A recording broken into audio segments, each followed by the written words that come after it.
Welcome to the Ice Guys, presented by the Hockey Podcast Network, a special edition of the Ice Guys. We are here to break down and recap the expansion draft for the Seattle Kraken, which took place on Wednesday, July the 21st, for last night for the Seattle Kraken. Very, very fascinating to see how the events unfold, but we will break it down for you here. Good to be back after a couple weeks away where we've finished off the daily seasonal shows. Back alongside me, as always, my colleagues, my Ice Guys line mates, Alex B. Smith and Jimmy Murphy. Guys, let's get it right into it in terms of the expansion draft. I'm not even going to get into the rosters yet. We'll get into that in just a second, the Seattle Kraken roster and who they actually took in the draft. We'll break down what we think of the roster position by position, forwards, defense, goaltending. First, we're going to talk about the day that was of yesterday's expansion draft and how the NHL just badly botched it. Simple as that. From the very beginning, it became clear very early on Wednesday morning that the secret was out. Early in the day, that everybody was pretty much going to be aware of who the Seattle Kraken were going to take from each team and which unprotected player they were going to draft from each NHL roster. Early in the day, you're seeing tweets from specifically more than anybody else, Frank Saravalli, who did a great job, by the way, getting all of that info, but also, Pierre LeBrun, Aaron Drager, the usual suspects, the insiders that were just basically telling you early in the morning yesterday, everybody that was going to get drafted essentially by the Seattle Kraken. And what it did is it completely shit on essentially the expansion draft live presentation that the league put together, that they aired on ESPN2 in the US and on Sportsnet in Canada, because they were hoping that, hey, people are going to find out on the actual show, the expansion draft broadcast, who the Seattle Kraken were taking. And clearly the secret was out early in the day. And look, Jimmy said it on Twitter, and I'll echo that. You can't blame the insiders. You can't blame the reporters for this. This is the NHL.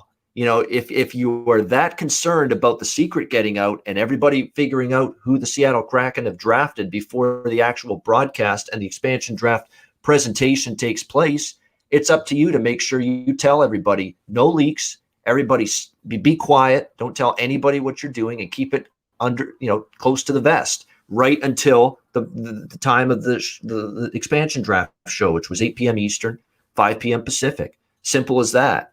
So if you have an issue with the leaks, it's not the reporter's fault. They're getting paid good money to report on these things and find out the info and do their digging and do their due diligence. And they did that. And Frank's great. Frank's become one of the big time kahunas, in my opinion, in terms of NHL reporting. He's gotten better and better and more of a following, more of a spotlight. And his work with TSN recently was a big part of that. They're just doing their jobs. And if you want to blame where did the leaks come from to crash the party, so to speak, of the big expansion draft broadcast, the league's got to do a better job of making sure this kind of information doesn't get out.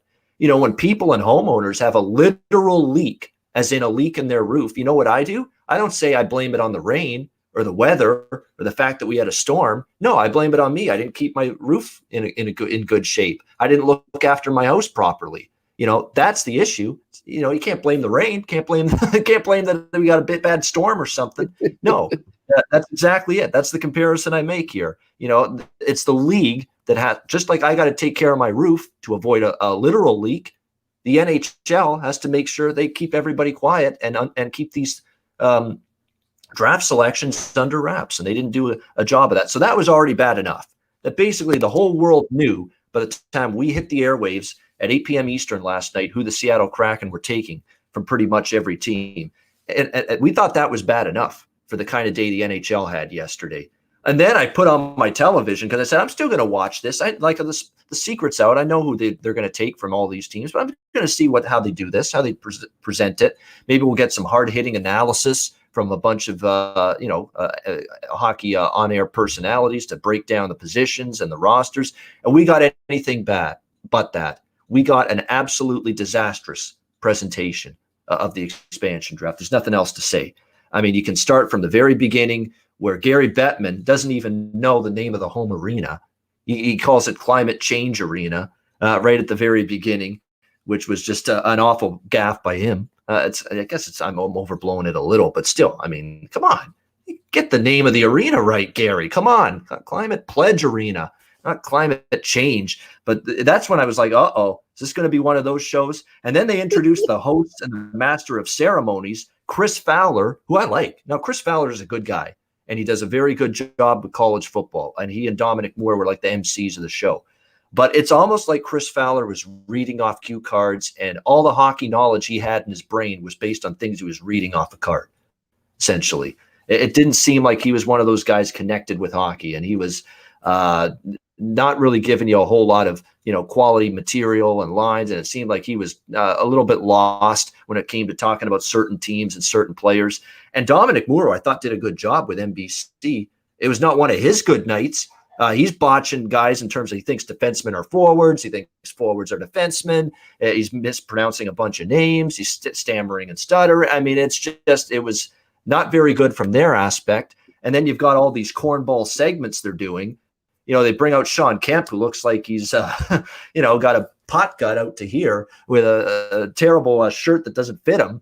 I mean, and barely could make out what he's saying, and just talking about, the thing I love in hockey is fighting, which basically makes up 1/10 of the sport these days compared to what it did 30 years ago. So that was bad. Gary Payton, good luck trying to figure out what he was trying to say during his little spiel on the air.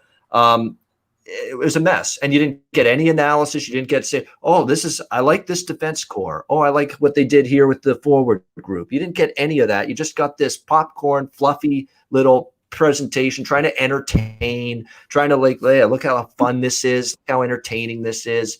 And it was really disastrous. The one good thing I'll say about the presentation, and this was even a little bit corny too, with the Kevin Weeks tour around Seattle, I'll at least say that was kind of okay. The fish market, I like that he was with the frontline medical workers and healthcare workers in the hospital, and they delivered one of the picks. That was kind of nice. He was with the arena builders of Climate Pledge Arena and with the people that are putting in the grunt work, building that arena from the ground up to be ready for next season, that he introduced one of the picks with them. I thought the Kevin Weeks Seattle Magical Mystery Tour, if you will, was not bad. But honestly, and it wasn't great, but it was still, to me, the highlight of the presentation, which tells you how bad it was. So just an awful day, I think, for the league, that this was supposed to be this grand day for the Seattle Kraken to unveil their roster, the expansion draft, and the shit gets leaked early in the morning. Everybody knows who they're taking already. And then the presentation is just an unmitigated disaster at night on television on both sides of the border. So can't say it was a very good day for the NHL. Alex, we'll get your thoughts here, because I know you've got some on the day that was for the NHL. And I don't know if the expansion draft activities could have been executed any more poorly than they were. Yeah, it was an absolute disaster, as you mentioned. I mean, it started from the morning where we're finding out the roster basically before lunchtime. It was every team leak had come out except for Detroit, and then theirs comes out about maybe 2 hours later, 2.5 hours later. And what the strangest thing was that, and I kind of realized this is going to happen when you look back at the NHL schedule, where it says that the list had to be turned in by a certain day. Where I remember going back, watching online some of the old expansion drafts, they were actual drafts. Like, they took place like the draft we're going to see this weekend. And so the fact that they just had a list already done. And then now it makes sense because, okay, they're doing all these different segments and stuff. ESPN, they want everything to run as smoothly as possible from a television standpoint. So they want the names of everyone. They still found a way to mess all of this up. You had people, like I said, mispronouncing names. You had Marshawn Lynch, sitting around, basically just kind of gave up. Yeah. Of course, he's, partaking in his usual activities outside of football and just, butchering names. You had Sean Kemp and Gary Payton, who seemed like they probably, may have watched a hockey game back when they were playing basketball. They knew some guys in the city that they were in or something like that. But, Sean Kemp, they handed him a, size large T-shirt. Dude's been 400 pounds for the last 20 years. It's just, everything was just insane. The audio quality was poor, which that wasn't on ESPN. This was an NHL, production that was done split. So you can't just chalk all of it up and say, oh, this is ESPN, downgrading the NHL as usual. But at the same time, they didn't do much to boost, the appeal that, hey, we're bringing the NHL back. They talked about all these on-air personalities they're going to have. We didn't see any of them virtually throughout the night. They could have had some of those people come on and like I said, give some analysis and different things. Instead, you have Chris Fowler, like I said, fantastic at college football, but he's just up there cracking a bunch of bad dad jokes and, like I said, reading from a prompter as if he doesn't know anything about hockey. It's just a really bad look. And if you're somebody watching this and you're like, hey, like maybe I'll start watching NHL more because it's on ESPN, and you see this definitely couldn't have made you more excited for things coming up. So it was just a really bad look overall. And like I said, even the segments they had with Kevin Weeks, and I get it, the city of Seattle, obviously you want to promote your tourism, try to get people to go to games and travel there and so forth. I understand that. That's fine. But it was just a terrible 90 minutes of TV. If it wasn't for the fact that it was, the middle of summer and there was nothing else on TV to watch, I would have been mad if I was wasting time watching this for 90 minutes. Yeah, it was rough. And you mentioned the one thing I didn't, Alex, and good on you for doing it. The audio. Like, this is Mickey Mouse, like, production values there. The audio was cutting out all night. And you could, you couldn't hear Dominic Moore or Fowler sometimes. The mics were cutting out consistently, especially the first 30 minutes. And then I think finally they figured it out and fixed it. Very, very disappointing, because this is their first event on ESPN since they got the rights back for the NHL, the national rights, splitting it, of course, with Turner. And this is your first impression, guys. Hello. This is your chance to make your first mark, your first impression on the ESPN family again. And this is the way you go about it. Leaks of the entire roster during the day, and then a piss-poor production value laden mess of a presentation of the expansion draft at night. I mean, my goodness, disastrous. 100% right. I mean, just awful. And like I said, Chris Fowler, we like him. Alex likes him. I like him. He's great at college football. He's great at tennis. He's not even part of the NHL roster when the puck drops in October for ESPN. Where's Steve Levy? Where's John Buccigross? Why aren't these guys hosting? These guys that love hockey, that have worked in hockey in the past, why are they not hosting that thing last night instead of Chris Fowler? And again, we like Fowler in college football, but clearly he was out of his element, a little bit last night hosting the expansion draft in hockey. Because I don't know this for fact, but to me, it doesn't look like a guy that watches and is connected to hockey year round. Simple as that. Jimmy, what did you think of the expansion draft day yesterday? Well, my only explanation that I could give for the shit show that it was, with ESPN in their broadcast, and you guys are dead on. I mean, I can't really say much more than what you did there. You nailed everything about it, from the production to the presentation, the not knowing names and all that. Yeah, I mean, it was just a complete shit show. And you're saying, where are these hockey personalities that you have on the roster?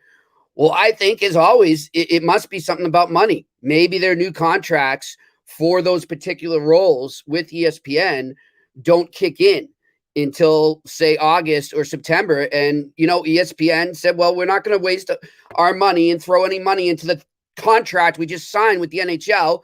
Screw it. And this, to me, shows you that ESPN is once again going to treat the NHL like that, their little stepchild that nobody likes in the family. And they're going to get the just horrible efforts in production and knowledge. And we're in for it, guys, because Kevin Weeks is one of the best in the business, guys. I agree with, I think you agree with me, right? What he had to do last night is clearly wasn't him choosing to do that. Like, he's just being told to do that. He didn't come up with this whole idea of going around and pulling a pick out of a fish, or the other stuff he was doing. It was pathetic. I don't know. I don't know what else to say than it was a complete shit show, and ESPN should be ashamed of themselves. And if I'm the NHL right now, I'm having my lawyers look into a way to get out of the contract and get back with NBC. For all you people out there who said you were tied to NBC, we need a change. Well, this is what you're getting. Hope you like it. There you go. The one thing I'm going to, I hope it's better than this. It has to be better than this because it can't be worse. The only thing I'm going to give ESPN a break on is what Alex said earlier. This was an NHL run production, so they had the control over it. And I'm hoping that when ESPN has control of it, come October with their broadcast, we're going to see something a little bit more fucking professional. Yeah. To be honest with you, it's something like look at the show we do every day. This show destroys what we saw last night. I'm not saying that because I'm on it and I'm friends with you guys, but I'm just saying, like, period. This is way better than anything that they put together last night. It's just pathetic. And good point. Yeah, it was the NHL, but still, I mean, I'm worried, guys. I don't see this. People are bitching. Oh, good riddance to Pierre Maguire. We don't need to know all this information about hockey players. Well, you didn't get any information about anything last night. I mean, I'm sorry. Dominic Moore, I know he's been through hell. He lost his wife. God bless him, and he's a great guy. He's a good person. I covered him. He was a solid player. But he has no personality. That guy does not belong on any type of show analyzing picks or players or games. He just has no personality. So that's on ESPN. That's not the NHL. These are people that ESPN chose, and it scares me that there is going to be a complete lack of knowledge and a complete lack of personality, a complete lack of enthusiasm once things get going. And to be fair, too, I mean, we're not talking about some great concert on a barbecue that we were watching. It's the fucking expansion draft. This is not like the most exciting thing in the world to begin with. So, like I said, they could have jazzed it up a little bit and it would have made it more entertaining. But the fact that they just, completely dropped the ball on everything that they thought would be cool, it just, like I said, it just shows the lack of production value right now. Yeah, at least we made it through without any Grey's Anatomy things, right? I mean, that was good. Yeah, exactly. They spared us that horror, thankfully, at the very least. So again, the NHL, it was an NHL production. I still, like, at the end of the day, ESPN can still say to the NHL, even though the NHL is running it, hold on now, we got to send someone other than Fowler. Fowler's not a hockey guy. Like, isn't that where ESPN's got to step in and say, let's give you Levy? Let's give you Butchergross. Exactly. Let's give you somebody else, McDonough, anybody. Like, they're all more into hockey and versed in hockey than freaking Chris Fowler is. But they didn't do that. They didn't step in. So, look, it was a bad first impression. And it really, I had a pit in my stomach watching it because I know this is the first crack for ESPN to have an NHL event since they got the rights back. And man, was it awful. Man, was it atrocious. And all I could think of is I sure as hell hope this isn't a sign of things to come. But again, we'll have to wait until October to find out what that is. Other than that, what did you think of the play, Mrs. Lincoln? Yeah, exactly. So that's the whole, and it's not just the presentation. It was right from the very beginning of the day where the NHL allows all the leaks to happen. Completely ruins the enjoyment of finding out for the first time during the broadcast, which I think was their plan. And obviously that got completely circumvented with the picks being known and posted on Twitter by all the reporters, specifically Frank, early in the day. But now we'll get past that and we will move on to actually looking at the roster that is the Seattle Kraken following the draft. And look, there's going to be people that are saying, where's your top 6 forwards? Where's your big time forwards up front? And it's hard to find them right now with what they drafted and what they picked. But look, Ron Francis is playing this, I think, the smart, savvy way. We're not picking up big contracts. We're not picking up a Tarasenko when he's got a full no move clause and he's going to have to waive that. And do we know for sure he's going to do that to come here? And that's the problem that Seattle runs into with some of these bigger names that they could have had. They could have had Niederreiter. They could have had Tarasenko. They could have had some bigger names, especially in the forward group, but they opted to go in different directions. When I look at this roster, though, I think in terms of elite top 6 forwards, they are sorely lacking there as of right now. And keep in mind, guys, we were talking about this off the air. There's going to be side deals in the next 24 hours that you're going to hear. Like Seattle's already made one with the Flames, sending Tyler Pitlick there, one of the guys they drafted in the expansion draft last night. And there's going to be more to come. Yeah, there's an absence of top 6 forward firepower for sure. But what I do like for Ron Francis, and I think people are overreacting, saying this team's going to be an AHL team. I'm seeing some of these reactions that they're going to be an AHL team. I would pump the brakes on going that far. What I do like what they did is they didn't take on big contracts, big cap hits.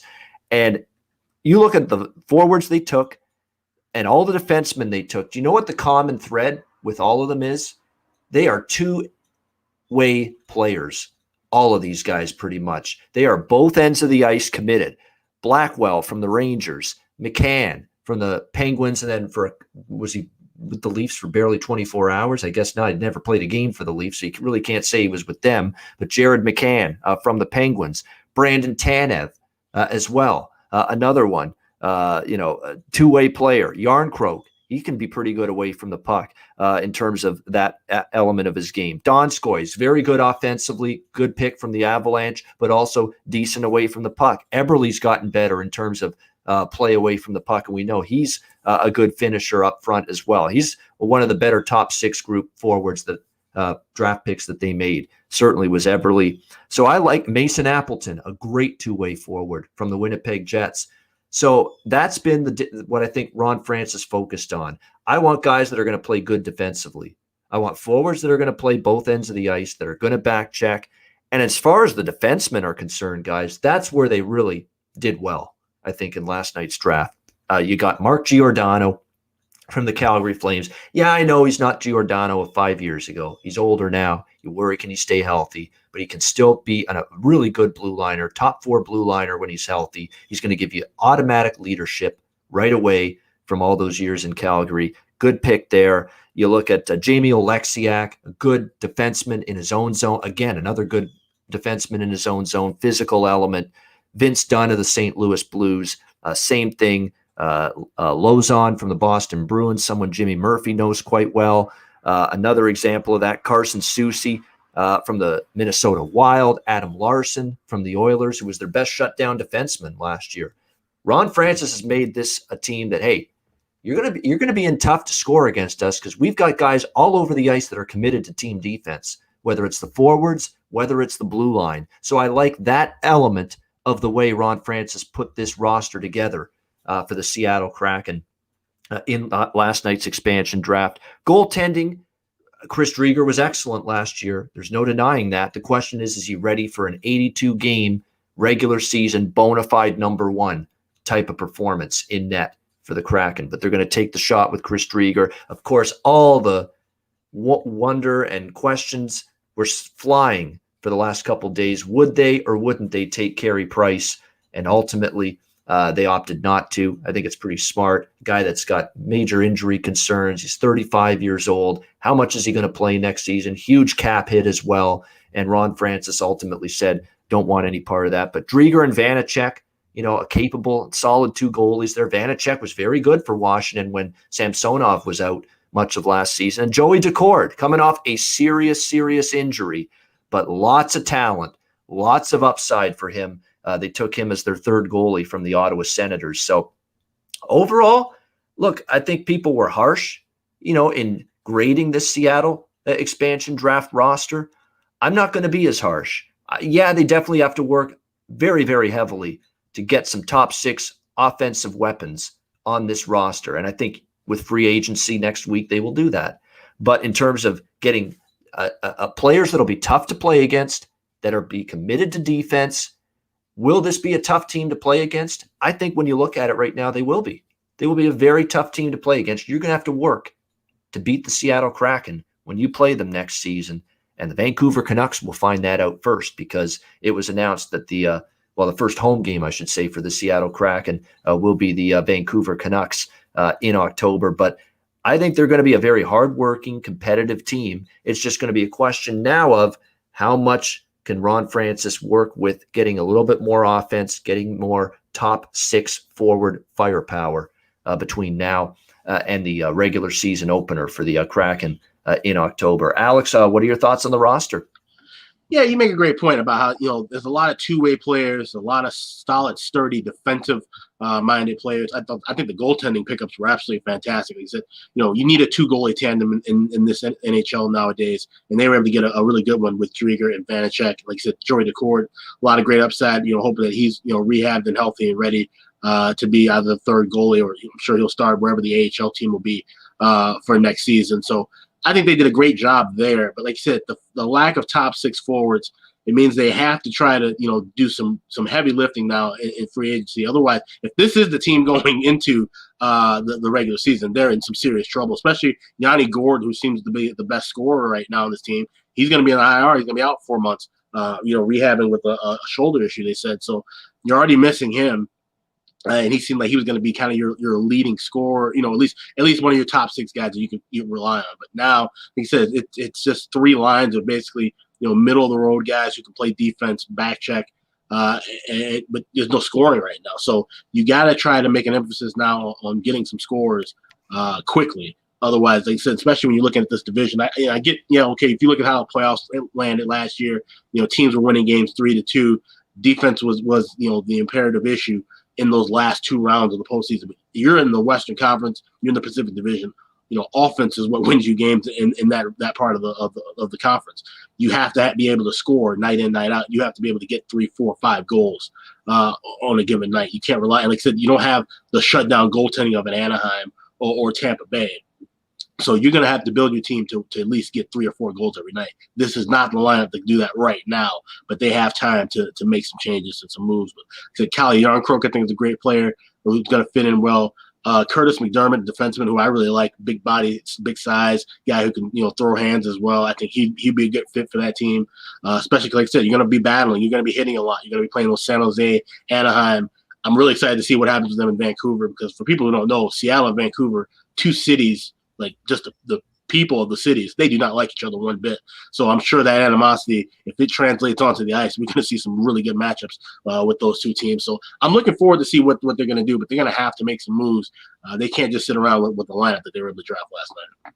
Yeah, another version of the border war, different sport, but that's what it's going to have that feel. Seattle versus Vancouver next year. I think Seattle will become Vancouver's biggest, most fiercest rival. I know it's been a lot of good rivalries with Calgary and Edmonton they have in that Western Canadian trio, but I think Seattle is going to be their number 1 rival moving forward, and definitely looking forward to that. And one quick thing I want to mention too, for people, like I said, you mentioned about how that's the first home game. Circle the fact that they open the season in Vegas, and that's going to be on October 12th. They won't be home until October 23rd because Climate Pledge Arena, they're still working on it. In fact, all the preseason games are going to be taking place in Everett and Kent. I think Tacoma is the other city, because they're getting ready for the arena. So they won't be home for pretty much their camp's they're going to be bouncing around, and they're going to have their first few games at home. So you got a spot out of the gate where first home game off of a long road trip happens to be opening night. So, and obviously a lot of people are going to be looking to bet Seattle because, they're going to be amped up for the first home game ever. Might actually want to be looking at, fading them in that spot potentially. Yeah, it's definitely something to note based on the schedule. Good work there, Alex, looking into that and noticing that, because, again, scheduling, we're going to get back to some good old-fashioned scheduling dynamics this year with the NHL handicapping, because now things are back to normal. Everybody plays each other at least once, 82-game season now. It'll be fun to get back to some of those tried and true scheduling dynamics from a betting perspective that seem to work most seasons in the NHL. So, Jimmy, let's get your thoughts here. The Seattle Kraken roster. Now, we know there's going to be changes. This is not going to be the way the roster looks on opening night in October. We know they're going to work to get more top 6 forwards. And like right now, your best scorers on this team up front are probably Jared McCann, Jordan Eberle, and Jonas Donskoy. So that's what you're looking at. Blackwell had double-digit goals for the Rangers. I think he can be an improving offensive player, but still, it's going to take time. So they definitely need some top 6 firepower, but I think that will come in time. Jimmy, what are your impressions and opinions on this initial Seattle Kraken roster? Well, I think I echo everything you guys said. I mean, obviously, Francis didn't want to pick up those huge salaries. And by the way, good luck to St. Louis getting anything for Tarasenko, because the word on the street, man, is nobody wants this player right now. I don't know what is going on or what they know about him. I mean, obviously his health is a concern, but it just seems to be a little more than that. A lot of people are backing off on that, so that's something to watch. But with this team, the thing I credited on Twitter, and I was gonna go right to, and you guys mentioned it, was the defense. And I love the grit and the physicality that this defense looks like they could have. And they're the type of defense that we've seen help teams win Stanley Cups over the last 3 years. But that being said, they got 11 defensemen. So by no means is this the defense we're going to see. You got to think at least 3 to 4 of those guys will be dealt away. And it's interesting, I was reading right before we got on here, Don Sweeney spoke to the media today, to the Boston media, and he was saying that, I'll get the quote for you right here. He's saying they're in communication already with Seattle. There's communication with Seattle, and they've got a supply there now talking about the defense. A ton of people, including ourselves, we want access to, and we'll have some discussions there too. So that's going to start. It already has started, and we're going to see a lot of movement this weekend, guys. I mean, I've been telling you guys for a while, but this could be the craziest offseason since the salary cap started. And it's already underway. So buckle up. It's going to be fun. And Seattle's going to be part of that. And by the way, too, I love the goalies. I think that, obviously they got Spencer Knight, but maybe in the immediate future, the Panthers are really going to regret letting Drieger walk. I mean, I'm sure they wanted to unload Bobrovsky somehow, but they couldn't do that. Maybe they still will. But, that was just a tough situation. There wasn't room for him there. And the Kraken are going to benefit off that. I think this kid's going to be a star. Yeah, I mean, I like look. I mean, he and was Vanacek's good too. Yeah, rock solid and rock steady. Chris Drieger last year, and look, he was with Bobrovsky and Knight. So there's always that you're worried if you're going to get the net every night or every most nights, and that was never going to be the case when you're dealing with Bobrovsky, the high-priced goalie, and Florida's goalie of the future, Spencer Knight. So this is now his opportunity to really show what he's capable of, and I think he'll thrive there. I saw enough of Drieger last year to think there's something here. He was very good, positionally sound, very quiet in the net.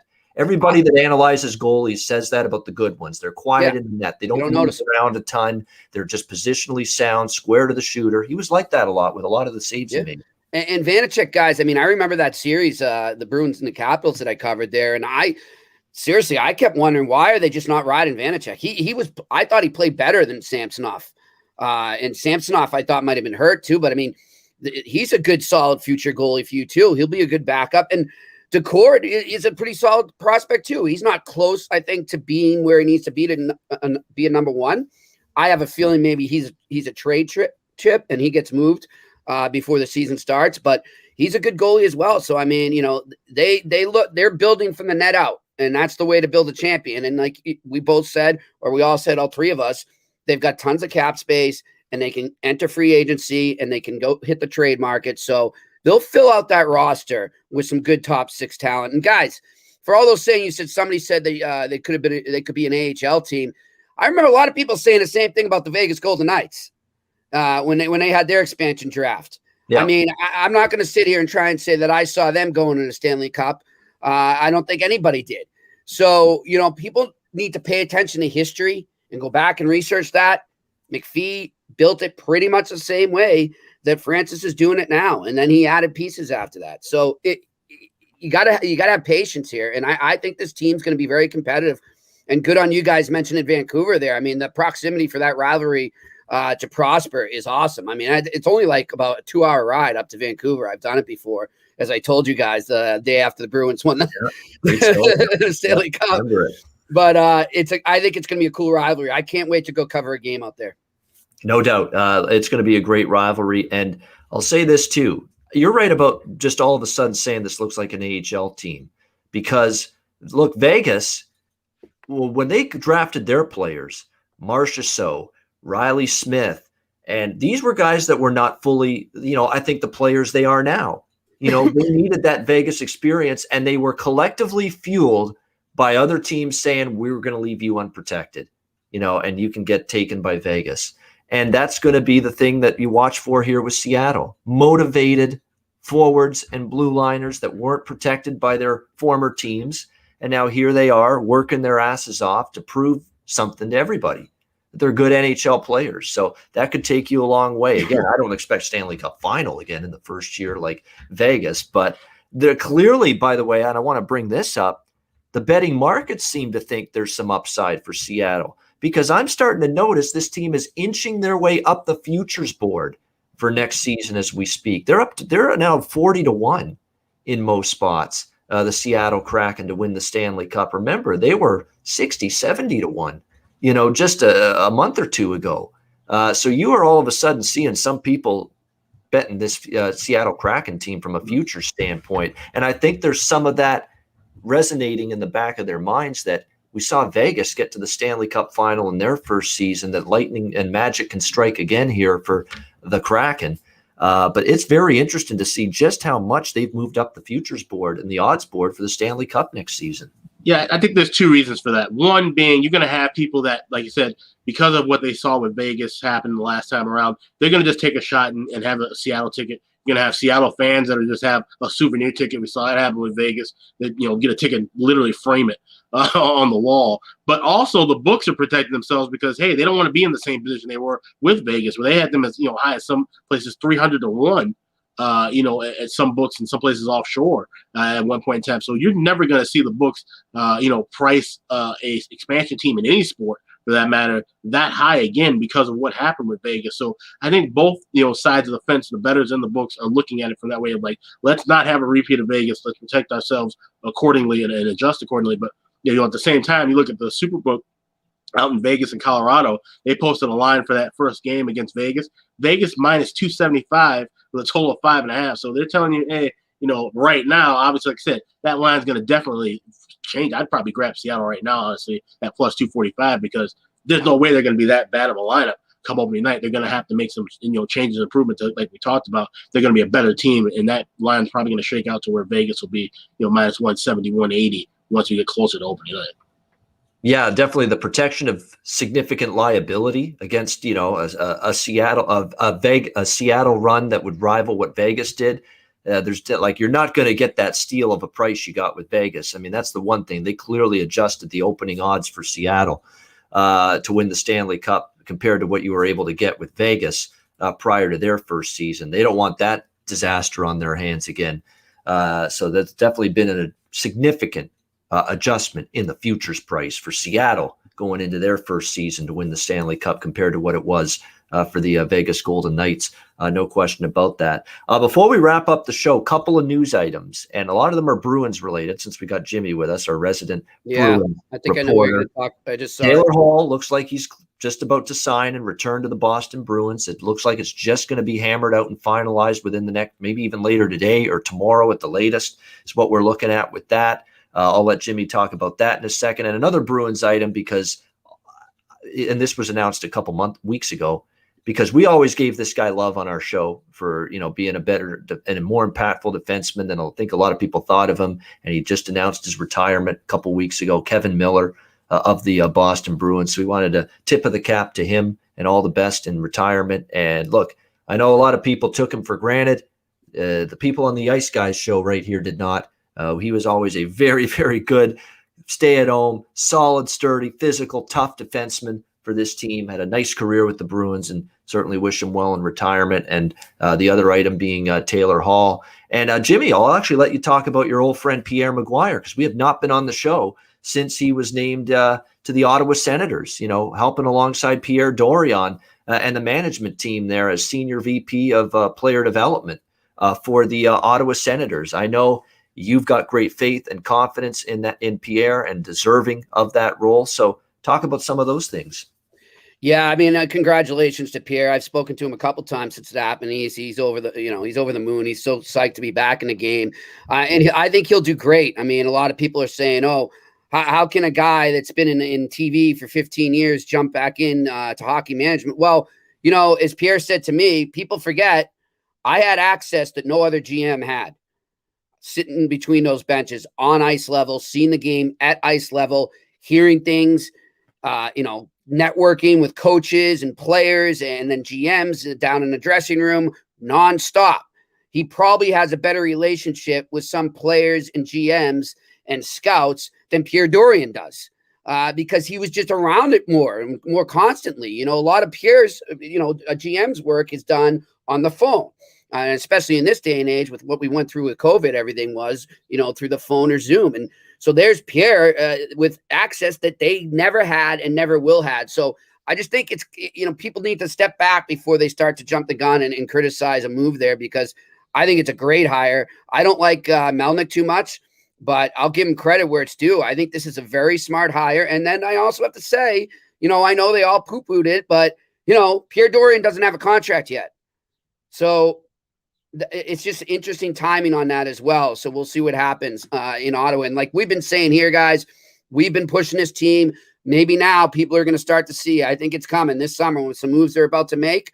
And then the way they'll start the season off, the Ottawa Senators are coming and they're going to be here to stay. So beware the Sens.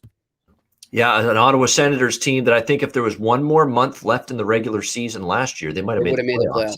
They might have, because they had arguably the best record in the North Division that final month of the regular season. I mean, that's how well they were playing and competitively. And did they beat the Canadians 6 of 8 times? I believe 6 out of 8. I think. Yeah. So that's a Stanley Cup finalist team that they beat 6 out of 8 times. So, this is a team that's on the rise. They're going to be interesting to watch. As for the, Kevin Miller retiring, I went back and forth with him a bit. It was just really sad. I got a little emotional thinking about it, just seeing what he went through and how hard he worked to stay in the game. And over the last 2 years, what he had to endure, breaking the same kneecap twice. I mean, think about that. Yeah. And then, of course, that cheap shot from Orlov basically essentially ended his career. And he gets that concussion. It's just tough luck for Kevin Miller. But, man, one of the hardest workers I've seen, a great teammate, and he's going to be missed by the Bruins, who now, and after losing Lauzon yesterday, tell me where the toughness is on the Bruins blue line right now. That team won't last 3 games in a 7-game series. They're in trouble, man. They got to make, and that's one of the things Sweeney addressed today, but they got to make some really good work on the trade market and free agency to toughen up that left side and just add some depth there. But we'll see what happens. And as for Taylor Hall, I mean, his agent literally just emailed me right as I'm speaking here, and he said, as I said yesterday, everything has moved in a positive direction. I hope to have news for you soon. So he's not confirming Drager's report, but I'm sure he confirmed it to Drager because Darren is Darren Drager. But it looks like that's a lock. And I think that's a solid deal. I don't know if I would have gone at $6 million. I would have tried more for 5.5 as my max, but what's $500,000 to these guys and these teams? The Bruins have plenty of cap space. I think now their cap space will go down probably to about 18 million. So they've still got plenty of space. You don't know what's going to happen with David Krejci, and it didn't sound promising today. And Tuukka Rask hasn't even had surgery yet. So that's money off the books right there. So the Bruins are in a good spot, but they better get cooking because the market, as big as it is right now, it will dry up fast. It will. And we have some real legit concerning worries and questions for Boston going into next season. We haven't had that for many, many years, but we really, really have plenty of them going into this season. It was funny, guys. I spoke to an agent yesterday who said that, agents, GMs, they're all looking at Don Sweeney right now and saying, whatever possessed you to just go with that young defense last year? And now on top of it, one of the guys who you said you were investing in, you lost in the expansion draft. Just total mismanagement. And that's the way it's been. I mean, look, I think Don Sweeney has done a good job with trades, but draft, like the 2015 draft set that team back so far on the misses they had there with the, what was it, the 12th, 13th, 14th pick. It was just pathetic. And they're in trouble. They're in trouble right now. You can't go into a season telling me that Jeremy Swayman and Dan Vlada are your guys, and you can rotate between them and think you're going to compete for the cup. I'm sorry. Swayman's great pro. I think he's going to be a star. He's not there yet. He's not. Time. Seasoning. He needs a seasoning. Can we see him play a full season? I would put him in the AHL. That's what I would do. And Bruins fans will come at me and say I'm nuts, but I don't see why that would hurt. If you're basically throwing in a towel, it looks like you are. If you're not bringing back Rask, Krejci, and all these guys, and put him down there and just sign a vet. Get like a mid-grade vet. Bring in Freddie Anderson, and if he comes down on his demands. Yeah, absolutely. One last news item before we wrap, because it looks like it's going to happen. One of the most coveted free agents available from a forward perspective. Looks like he may be donning an Edmonton Oilers jersey next season. Zach Hyman. We know the Toronto Maple Leafs were never in a million years going to be able to keep him because they're in salary cap purgatory right now, salary cap hell. And unfortunately for them, because of that, so much money tied up in Matthews, Marner, Nylander and company, Tavares as well. They have to part ways with Zach Hyman, who was, just an incredibly effective forward, great chemistry with Matthews and Marner on a top line role. And now he's probably going to fill that same role in Edmonton. It's looking like it's going to be 8 years in terms of the term. 7 or 8 is what we're looking at for Zach Hyman, and a potential sign and trade between them and the Leafs. And for Ken Holland, who was getting raked over the coals a little bit for losing Adam Larson in the expansion draft, he's re-signed Mike Smith, who had a great season last year for the most part. Now he's going to bring in Zach Hyman. And I think of how good Hyman, guys, was with Matthews on his line. How good could he be with McDavid now going forward? The guy to do all the grunt work, be physical, be hard on the puck, get the puck, win those puck battles, and then find just, McDavid's and whoever he ends up playing with on that Oilers, he's going to be playing with great forwards around him. It's going to be a good fit. You wonder about a guy, though, he's going to be 30 later this year or next year. It's going to be 8. I mean, it's going to be a long contract. He'll be well into his 30s when that contract's up. And he did have a major injury last year. And the style that he plays, it's rugged. It's tough. It's get your nose dirty. It's get in the corners and battle. And that leaves you prone to more injuries and more possibilities to get hurt. So that's the one drawback. Can you get great return for Zach Hyman, stay on the ice, remain productive? But if he can, man, the possibilities of him playing alongside Connor McDavid, it's tantalizing thinking about it, I'm sure, for Ken Holland or any Edmonton Oilers fan. Jimmy, what are your thoughts on Hyman looking like he's heading to Edmonton? I think it's a great sign. I think it's an overpayment, but in their position, I think it's a necessary overpayment. He's the type of guy that they need. They need more grit. They need more hard work. They need more dependable players who aren't going to cheat in the defensive end.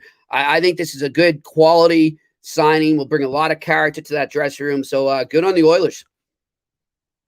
Yeah, absolutely. Alex, I'm sure you echo much of the same sentiments, but it sure looks like a good fit. Yeah, absolutely. Like you said, this team needs to get tougher, and they need to have somebody who's, still keeping, like you said, with that hungry mentality, because the way that things ended for them last year, you start wondering, even though they got guys sealed up long term, if they start losing and continue to, drift off, guys are going to want out of there. We talked about it with Connor McDavid. How long is he really going to want to stay in Edmonton if they can't find a way to get over that hump and be a true, legitimate contender, get out of their own way and make it past the first round, make it into, to a conference final at least. So I think this is a step in the right direction for them. Absolutely. And I lied. We have one more note, and I almost ended the show without talking about it. And Alex and I were talking about it before the show started. Alex Nedeljkovic with the Detroit Red Wings. I never in a million years would have thought we would be seeing that today. Yet here we are, a guy that I thought had proven himself and was on the verge of becoming clearly the number one guy for the Carolina Hurricanes moving forward. What a great season it was last year for him.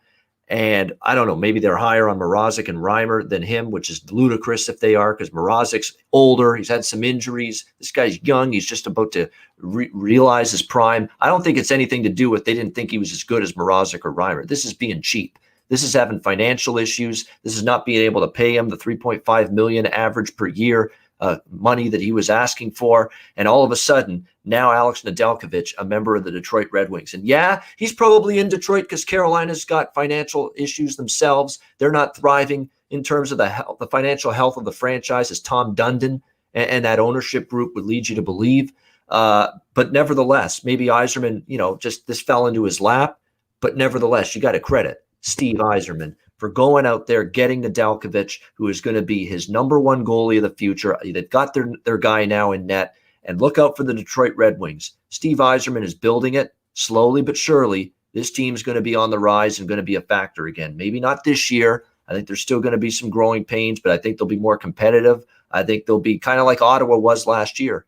Maybe not make the playoffs, but man, you're going to have to work to beat Detroit going into next season. And now they've got a goalie they can hang their hat on for the foreseeable future. And they're bona fide guy in net for many years to come now. And Alex Nedeljkovic, beyond floored I am, beyond stunned that we're talking about Alex Nedeljkovic today no longer being a member of the Carolina Hurricanes. And I think this hurts them big time going into next season. Alex, thoughts on a stunner, Alex Nedeljkovic in the Motor City? Yeah, somebody should probably call the feds and, alert them of what happened, because Steve Wyatt, he just robbed Carolina right now. Not only did he trade, he traded a third-round pick and the rights to Jonathan Bernier, who I think would be spending all summer learning Russian, because that's probably where he's going to be playing. You send him to Carolina, you get back Nedeljkovic, then you sign him for 2 years, $6 million. The whole thing's an absolute robbery. Like, the guy's worth way more than that, in my opinion. And the fact that you only have him now for 2 years, which means if he does well these next 2 years, he's going to make a ton of cash in his next deal, wherever he is. And then the fact that Carolina, okay, if you're so invested in Reimer or Mrazek, well, sign one of them. Right now, you have 3 UFAs on your roster. There's no one. What are you going to throw? You can't throw up any more money at Philip Grubauer. If you couldn't have signed Nedeljkovic for $6 million, who makes you think Grubauer or Anderson or anybody else is going to come down there and play? You're going to have to pay them way more than that. So I have no idea what on earth Carolina is doing, but kudos to Steve Yzerman and kudos to Detroit for locking up a goalie who could really make them move forward in a hurry. It's a head scratcher for Carolina, and it's great breaking news here for the Canes. Yeah. Breaking news I'm seeing right now. The Canes had a deal in place for David Akers, and they said, no, we won't pay you $20. Sorry. David Ayers, I think, is who you meant. Ayers. You know what I was talking about. Kicker. David Ayers. Yeah, right. NFL kicker. The Eagles way back when, yeah. Yeah, David Ayers. I knew you meant David Ayers. The backup goalie, the emergency It's ridiculous, guys. It is. This team, I mean, like, they could be a cup contender if they did things right and they weren't so cheap. I mean, that's pathetic. It's absolutely pathetic. And that's Stevie Y, guys. Why? Because he's Stevie Y. That's why. The best GM out there, I'm telling, in my eyes right now. Like look at the Tampa Bay Lightning and tell me the Tampa Bay Lightning don't do what they did the last 2 years without Stevie Y. I mean, it's amazing how good of a GM he's become. He put the bricks down before the house was built. Yep. That's exactly it. Julian Breezeball has done great work too. But the bricks and the foundation was Stevie Y's work. Yes. Yeah. But Carolina, just an interesting franchise, man. It's like one of those teams. They just, every time you think they're finally not going to be, a shit show, they turn into one again. Yep. That's a shame. I was really high on that team last year, even 2 years ago. I'm like, they got something going here, and now this is a setback. I'm sorry, this is an absolute setback for the Carolina Hurricanes, and now they're left scrambling. That's what they're doing now. They're scrambling at the most important position with an NHL team, goaltending. It's not exactly a place that you want to be. I kept tweeting about how Edmonton might be a team worth looking at some overs this year. Carolina might be in that same boat now. Potentially. They're going to score, and now they're going to give up some more probably as well. And I'm not even sure that blue line is going to be as rock steady and sturdy this year again like it was last year. So that's definitely a good point. And by the way, one last thing about Seattle too that I forgot to mention from a total standpoint, under is my first thought with what they've got right now. Again, we'll have to wait and see in terms of game totals. They'll play some lower scoring hockey with the roster currently constructed. But again, we'll have to wait and see what they do in free agency and beyond. But my gut reaction right now with Seattle, what kind of style are they going to be? And Dave Haxtell, the head coach, defense first guy. That's always been his side of the puck. Going back to when he was Flyers head coach, when he was the Leaf assistant under Babcock and then Sheldon Keefe, guess what he was always looking after? The penalty kill. That's the part he focused on. So this is going to be probably an under team in terms of, lower scoring hockey early on in their existence, the Seattle Kraken. Again, they're going to improve their forward group and get some top 6 firepower in here. I'm sure they will, but I still think it's going to be a team that plays lower scoring games, especially on the onset. All right, guys, final thoughts. Alex, before we wrap it up, final thoughts from you. Yeah, no, like you said, that definitely, if you're looking at the betting pattern of what we could see from Seattle, it's going to be unders. It's going to be team total unders. They're going to try to grind out and win games 3-1, 3-2. He said even if they do make some, adjustments and get some solid top 6 forwards, it doesn't seem like they're going to be able to compete with the same kind of firepower of the, Colorados, the Chicagos, the, even Vegas for the most part. I mean, they can score goals usually during the regular season. They, kind of tend to forget how to play offense in the playoffs. But that Western Conference, I mean, like I said, there's always teams, Edmonton, there's always teams that can score. And they're going to have to try to either, like I said, be absolutely shut down defensively, or they're going to have to keep up with the Joneses and at least have some solid balance going both ways in order to bet on them. Otherwise, like I said, the fact that people are going to be looking at the Seattle team and thinking of how Vegas did their first year, we might actually get some value betting against Seattle more often than not, where it's not going to be, we'll be getting big dog prices in some spots to cash with them. But we won't be laying enormous prices on favorites against them, especially if they start to win early. Things are going to shift quickly, and then we'll be able to jump, fading against them. So that's the kind of pattern I have mapped out for them right now. Like I said, unders for sure, but there's going to be more times that we're betting against the Kraken than on the Kraken. All right, Jimmy, some final thoughts and last comments from you before we call this thing, wrap it up. Yeah, I definitely like riding the under out of the gate there with the Seattle Kraken for sure. I mean, because as we already said, I mean, he's building from the net out. That seems to be the emphasis right now. I have confidence that Francis will add some players as it goes on here.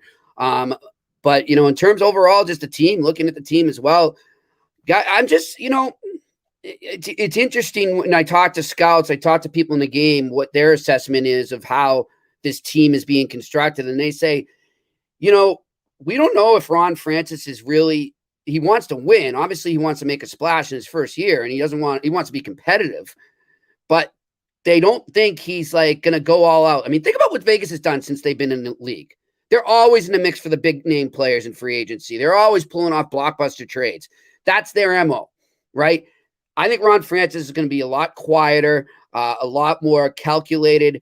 And I think it's going to be a building process there for them to become a contender. So I don't see it happening as quickly. And I just don't see him being overly concerned with saying, okay, I need to get that star player to sell tickets. They're going to sell the tickets no matter what, man. That's a good hockey town. People don't realize that. It is a good hockey town. You got people from British Columbia right there. So they're going to do great selling tickets in the first year. And then as the allure wears off, maybe that's when we start to see him really make a splash with a big name guy. I think you're right, Jimmy. As of right now, that's the way he's going to approach it, Francis. Although one trip to the conference finals or beyond this year in this first season could change all that. Yeah. That definitely, because that's what Vegas did. Vegas didn't expect. They got that taste, and it was like, I need more. And they need more. They said right away, the first year of the Stanley Cup final, and every year they've had their hat in the ring for the best free agents out there and looking to make trades, looking to be aggressive and improve the team. He's saying that now, and again, if that's a big if that they have a big that they get to the playoffs and then have a deep run like Vegas did in their first season. But if that does happen, it's amazing how quickly plans can change, and it'll be interesting to see if Seattle follows suit the way Vegas did, and if they have that unexpected, incredible amount of success in year one that the Golden Knights did. But all of that is a big if, and all of that we'll have to wait and see in due time. Great stuff, a fun show. We hope you enjoyed it. We wanted to put together a special expansion draft focused show of the Ice Guys here, presented by the Hockey Podcast Network. Thanks to Alex B. Smith and Jimmy Murphy for joining me. Before we wrap up, a reminder, download the DraftKings app, sign up for an account, use the promo code THPN. Football season is right around the corner. NFL, college football.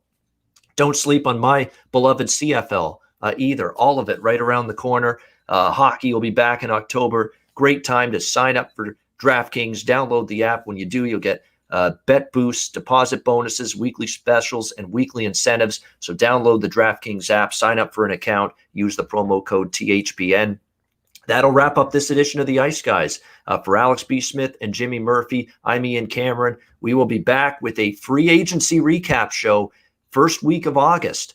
So make sure you join us for that, and we will recap all the major signings in free agency season right here on the Ice Guys for another special edition. Thanks for watching. Thanks for listening. A reminder, the Ice Guys podcast, if you can't watch the Ice Guys on YouTube, you can download the podcast in audio form on all major podcast platforms, Google Podcasts, Apple Podcasts, Spotify, Stitcher, and iHeart. So download the Ice Guys podcast in audio form. For Alex B. Smith and Jimmy Murphy, I'm Ian Cameron. Thanks for watching. Thanks for listening to another edition of the Ice Guys presented by the Hockey Podcast Network.